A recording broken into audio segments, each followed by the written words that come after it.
Welcome to the Cabral Concept, where board-certified naturopath and integrative health practitioner Dr. Stephen Cabral shares how he was diagnosed at the age of 17 with a life-altering illness and given no hope for recovery. It was only after studying and traveling all over the world did he discover how to combine ancient Ayurvedic healing practices with state-of-the-art naturopathic and functional medicine to fully rebalance the body and re-energize it with life. It's time to discover how to get well, lose weight, and finally feel alive again. And now, here's your host, Dr. Stephen Cabral.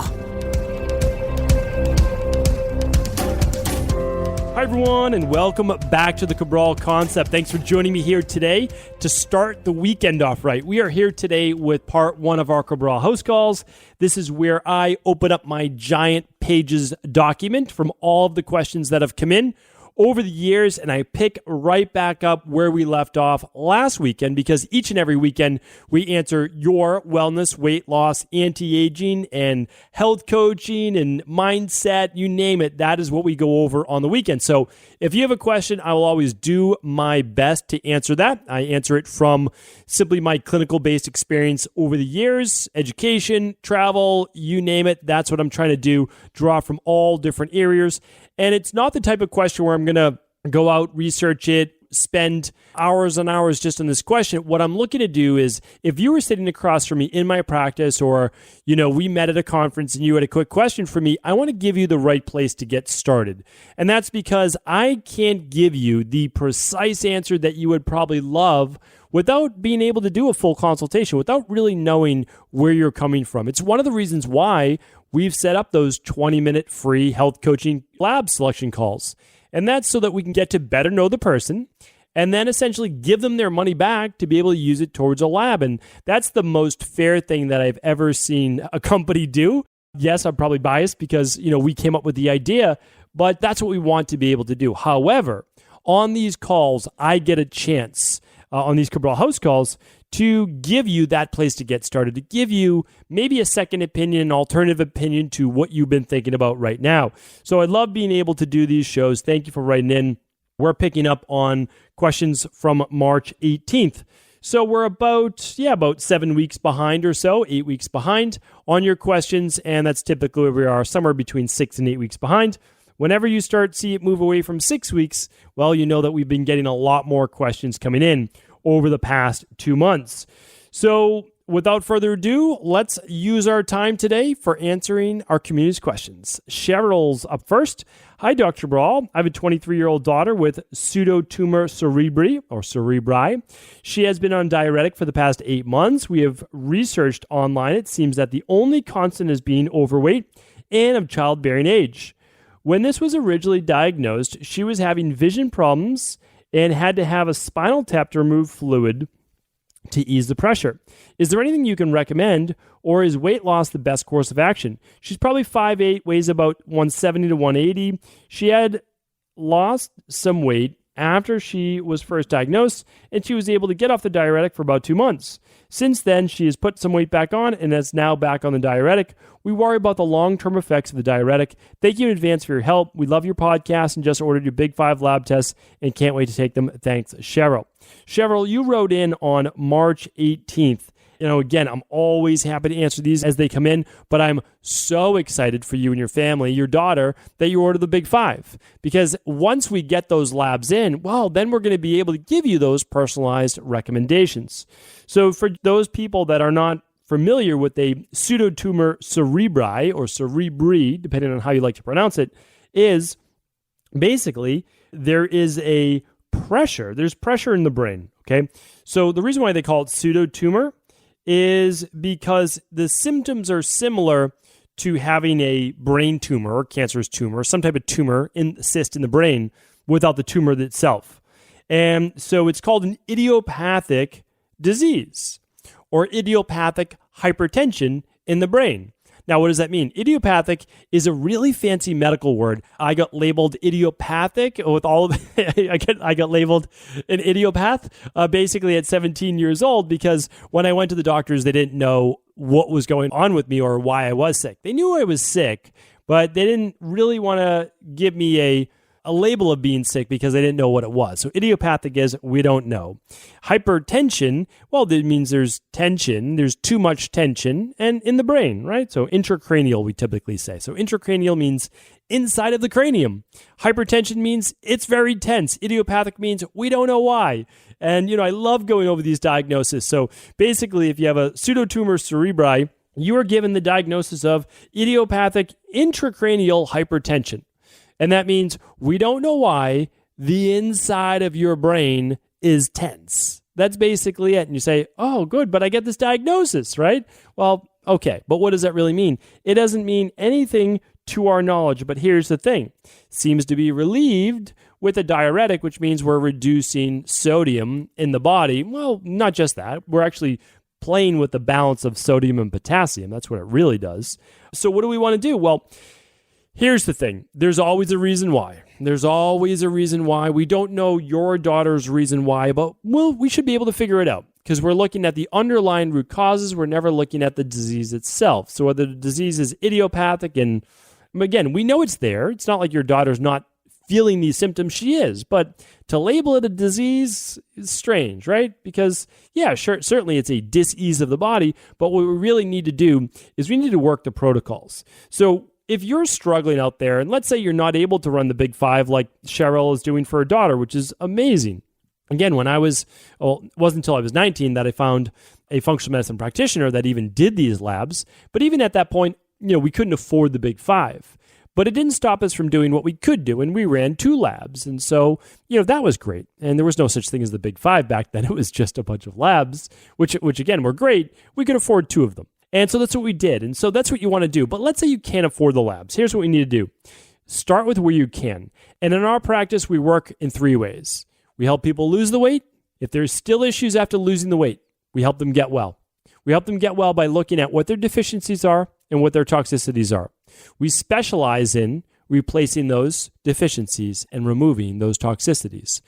And then after that, then we can work on anti-aging. And of course, your daughter at 23, we don't need to dive too much into anti-aging.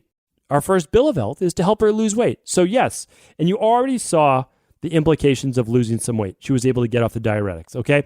So that's what we really need to work on. Your health coach will be able to help you with that. And for anybody out there, that's the answer. It really is. You know what? It gave me an idea, and I'm going to put this in here. So I'm going to put in here for my methodologies. Yeah, this will probably be next Wednesday's show. That's episode 1566. These shows are really fresh. They really are. The only time where I recorded them about 3 weeks in advance was on my last trip to Australia, and we all know how that went. I'm going to look into that, some methodology for weight loss, wellness, and then anti-aging. And what I'm going to do is I'm going to go much more in depth. All right. Thank you, Cheryl, for writing in. And stay tuned for next Wednesday's show as well. Michelle's up next. You talk about the use of silver. I was specifically interested in the silver nasal spray. However, I always do my own research and feel concerned over Mayo Clinic's opinion of silver, that it isn't safe, and also it colors the skin and can build up in the body over time and even causes kidney damage. Can you elaborate on where you get your research compared to Mayo Clinic? Why the difference in opinion? Thanks, Michelle, for writing in. There's actually no difference in opinion. I always want people to know that. The Mayo Clinic, a Cleveland Clinic, and the Cabral Wellness Clinic, Cabral Wellness Institute, we get our research in the same exact places, and that is from peer-reviewed research. So I don't want people to think that I use special research, right? And that the Mayo Clinic has their own special research. I was going to go down the rabbit hole and go on a bunch of rants here, but here's the thing. Remember, there are well over 1 million different research studies, right? So if we're looking at all these different research studies across every different thing, whether it be vitamins and minerals, or whether it be viruses and bacteria, or whether it be gut health. So there's articles on everything. So what you want to do is you want to get very specific. And here's the problem. If we're talking about just the use of silver particles, then it's an issue. And just like mercury or other things as well, the skin can actually, yes, start to turn blue because what you're doing is you're accumulating that in your system. Well, we don't use that in bioregulatory medicine or functional medicine or any form of natural health. What we use are what's called silver nanoparticles. So the predominance of any solution is basically water.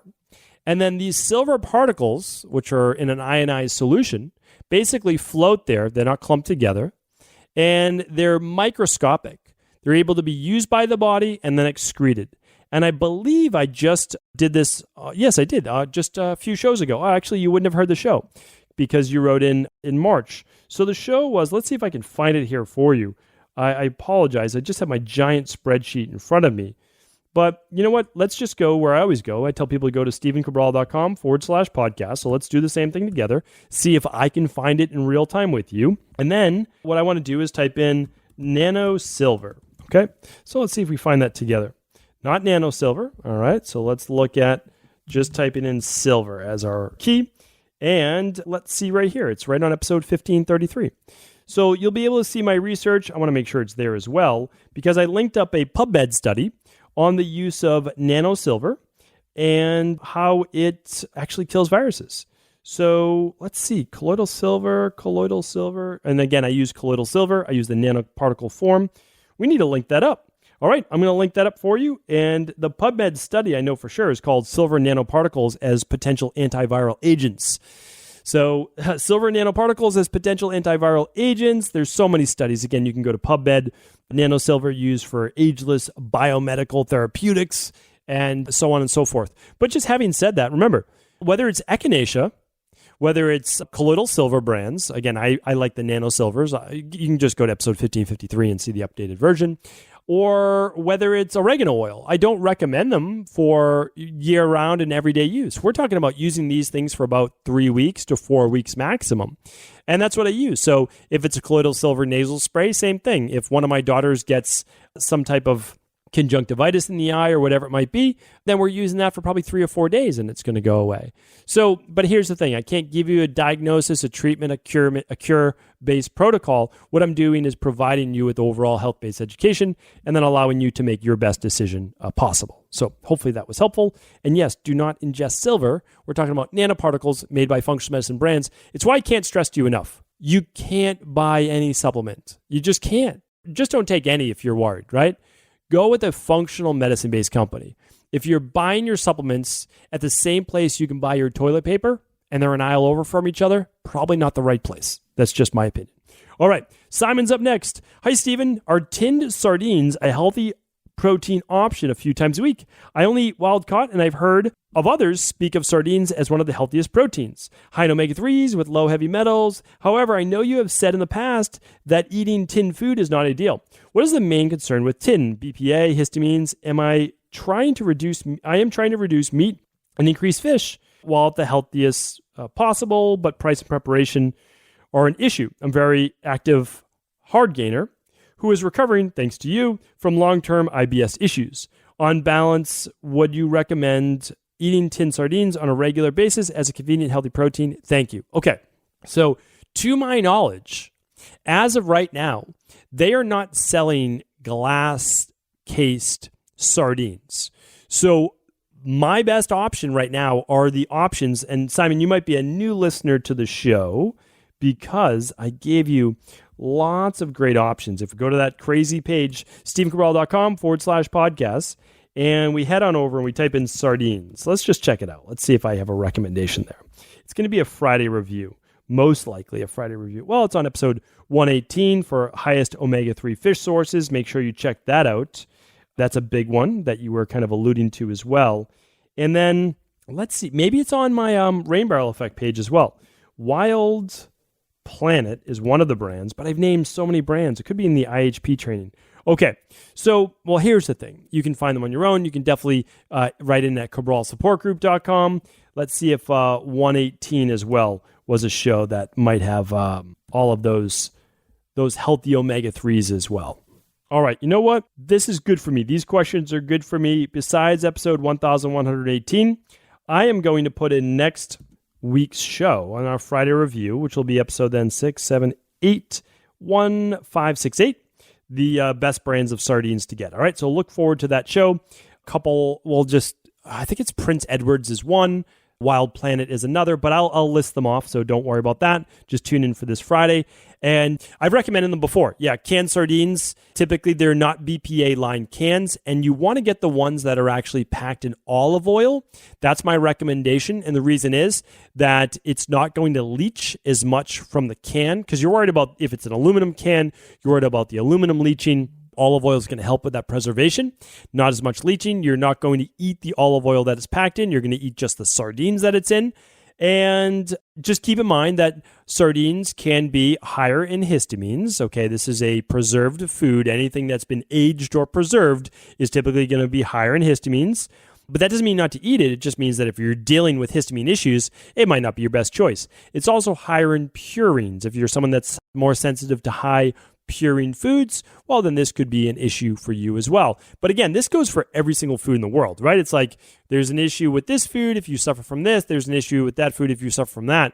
But I'll tell you this, sardines they're my top pick for sure for a high omega-3 food. And the reason is so many benefits, a lot of calcium in them. You get tons of great omega-3s. They're definitely a sustainable based fish.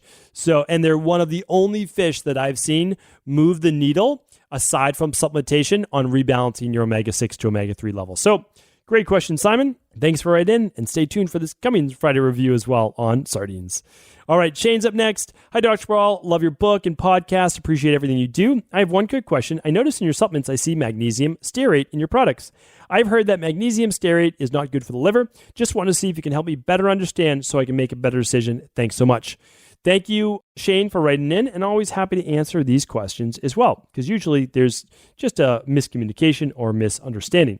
So we use FDA certified based facilities for all of our manufacturing. All of our manufacturing comes from the United States or in the United States, and we use the best quality products available. Well, let me give you a little insider, because I didn't know any of this for sure, when I got into manufacturing my own custom formulations of nutritional supplements. So magnesium stearate, or a lot of times silicon dioxide, which we're removing from all products. If the manufacturer uses that, we just say, listen, you have to remove it or we can't manufacture with you anymore. We need to move on. And all our manufacturers know that for sure. So here's what we do. Let me give it a breakdown. If you don't know what magnesium stearate is, because this is important to go through it, well, here's what it is exactly. So it is an excipient that allows you to mix multiple different herbs or multiple different vitamins or vitamins and herbs, which we do for a lot of our products, into one capsule. Because if you didn't, what happens is this. They bind together, and one capsule might be 200 milligrams of ashwagandha, and then another capsule you take might be 58 milligrams of ashwagandha, and then one capsule might have 160 milligrams of let's just say mastic gum, and then another one has only 22 milligrams of it. So what happens is you use something like magnesium stearate in order to get consistent and quality control amongst, well, it could be medications, but typically it's nutritional supplements. And it allows you to make sure that every single capsule has, within a margin maybe of 10% or so, the same exact dosages. Because remember, this is not one-off capsules. You're talking about a really beautiful process of taking all of these ingredients, mixing them together, and then making sure each capsule is within that plus minus for getting the same exact dosage every time. I mean, it's remarkable. And again, our products, they cost us a lot. They really do. And that's because we go through these processes. Now, recently, I would say maybe, just a couple years back, a new product came out called NuFlow. It's NU-FLOW. And NuFlow allows us to replace silicon dioxide and a lot of other products so that we can still get that excipient-based flow, but we get it from using rice. And it's from non-GMO rice. So that non-GMO rice is basically ground down, it's broken down, and it's into a very fine powder. And by the way, there's so little of this in any of the products. I just want you to know that. I mean, we're talking about such a small amount that it's not going to affect, it should not affect the liver. I can't say it's not going to in an individual, because how do I know what that individual might be suffering from? Cirrhosis, etc. You don't know specifically. But we're talking about infinitesimal, I can't pronounce that word, very small, we'll put it that way. I tried to say infinitesimal, but obviously I can't pronounce the word. So very small. What it is in the first place, a lot of people will just write vegetable stearate instead, right? So it's kind of covered up. We believe in truth and disclosure, and that's why we put it on whatever it is in that product. We put it in there. We say exactly what it is. But really what I want you to know what it is magnesium combined with something called stearic acid, which is a part of saturated fat. And again, tiny, tiny dosages, but we're talking about magnesium, the mineral, with a little bit of this natural fat. And the fat would be found in things like a meat-based product, although this is a vegan product. Just want to throw that out there. And also coconut oil, other saturated fats as well. So it doesn't necessarily mean harmful. It's not something I, of course, want to add a lot to in terms of products. But after I was educated by formulators and someone on our team, which is our chief scientist and helps with the formulation, they explained it to me that it's not as big a deal as I once was told that it was as well. So, what my job is, I formulate based on exactly what I want in a product, what I know works, based on the research as well. And then I have a scientist on my team that actually goes out, finds, the exact milligram dosage that we want based on the science so that we can back everything up with clinical peer-reviewed science. I mean, it's pretty amazing. It's a little out of control now, to be not out of control in a bad way, but in a great way, that I'm running a company with 40 plus people with some of the top manufacturers, in the world right here in the United States creating these products. And they're giving me the best of the best, like NuFlow is one of the things that you'll now see in there. So then we have the debate though, well, now it has a little rice in it, and people who want to be strictly paleo, well, then they feel like this kind of breaks their paleo, even though it's so small. So then those people would rather have the magnesium stearate, which we call that, even though most companies just say vegetable stearate, so they're kind of, I don't know, they're just kind of just a play on words. So we just like to be truthful with people, and believe me, if I'm okay with putting it on my body, it's a good product. Meaning like, it doesn't have to be okay with you because you don't have to say like, that's okay with me. But for sure, if one of my daughters are taking it, or I'm taking it, or my parents are taking it, I give it my seal of approval. So hopefully, Simon, that was helpful. All right, let me get in one more question. Sandra's up next. Is it true that IF is not a good idea for someone dealing with Hashimoto's? Okay, so Sandra's asking about, is it true that intermittent fasting is not a good idea for someone dealing with Hashimoto's? You have to check out my podcast on that. This is not a straightforward answer because intermittent fasting affects different people's body differently. I've done many shows on this. I would love you to see, I would love you to check out the podcast, Is Skipping Breakfast Good for You? So I've got a bunch of podcasts on, you know what? I'm going to put another note because it's such a podcast category on intermittent fasting because I've done so many now. Why don't we start a category with that? I think that would be probably a good idea. So we get all of the podcasts I've done on intermittent fasting. But here's the bottom line. You will know if it's not good for you if you have an issue when running something called the stress hormones mood and metabolism test. So there's a lot of women out there. And if they fast for 16 hours a day, meaning they skip breakfast, not dinner, but if they skip breakfast, which is a different type of fast, just talked about this as well on my episode 1559. You might want to check that out, episode 1559, just this past Wednesday, so very fresh. But what happens is when you skip breakfast, oftentimes it creates a surge in cortisol, so cortisol awakening response, which then increases insulin, which increases inflammation. And if we increase inflammation and you have an autoimmune dis-ease of the body, well, then that's typically not a very good idea. So we don't see a need, like we haven't had a need in our practice to tell women and men to say, you need to skip breakfast every day of the week. Because remember, if you're going to skip breakfast, have a reason for doing it, right? And if you say, well, it's to increase autophagy, well, is 2 hours really going to matter? Because you can start your fast earlier at 6 p.m. at night, and then you can go till 6, 7, or 8 o'clock in the morning. You just got in a nice 12, 13, or 14-hour fast. There's no saying that you need to skip until lunch. True autophagy is going to still take place overnight, depending on where your body's at and where your digestive system's at, where your blood sugar is at as well. So I'd be more concerned with controlling blood sugar, glucose levels, controlling stress, making sure that cortisol levels aren't too high either. So running, the real answer to you, Sandra, is that if you run that stress, mood, and metabolism test, you're going to get a clearly defined answer for you, and I highly recommend that. And again, you can find all of these labs open sourced right over at equilibriumnutrition.com, where all our protocols live. Hopefully that was helpful today. That went by super fast for me. I can't believe we're already 25 minutes in, but I'll be back tomorrow answering more of our community's questions. Take care, everyone. Have an amazing weekend.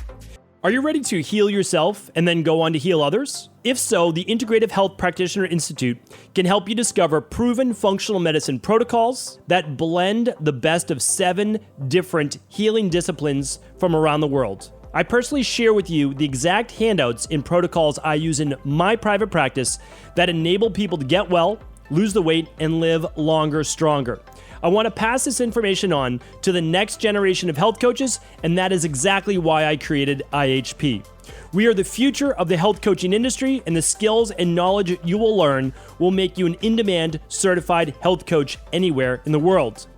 Although we have many medical professionals taking the IHP certifications, no experience is necessary, and half our members have no previous health certifications. At the Integrative Health Practitioner Institute, our motto is a health coach in every home.